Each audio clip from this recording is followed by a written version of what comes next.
Hello పిల్లలు, welcome to our world కుట్టి Telugu stories. ఈరోజు రాఘవ జీవితంలో నెక్స్ట్ ఏం జరగబోతుందని తెలుసుకుందాం. రాఘవకి వాళ్ళ మేనేజర్ ప్రమోషన్ ఇచ్చిన విషయాన్ని తను శాంతితో షేర్ చేసుకున్నాడు. శాంతి కూడా చాలా సంతోషపడింది మరియు చాలా గర్వపడింది కూడా. ఆ రోజు నుంచి ఇద్దరూ కలిసి పనులను పంచుకునేవారు. ఇప్పుడు ప్రతిరోజు 10 నిమిషాలు కూర్చొని జీవితం గురించి మాట్లాడుకునేవారు.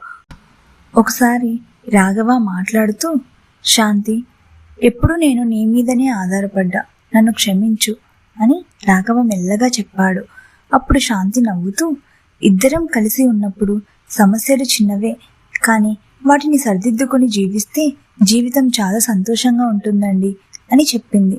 ఇద్దరి మధ్య ప్రేమ మరింత పెరిగింది. మరి నెక్స్ట్ ఏం జరగబోతుందని నెక్స్ట్ వీడియోలో చూద్దాం. ఈ వీడియో నచ్చినట్లయితే లైక్ చేసి నా ఛానల్ని సబ్స్క్రైబ్ చేసుకోండి.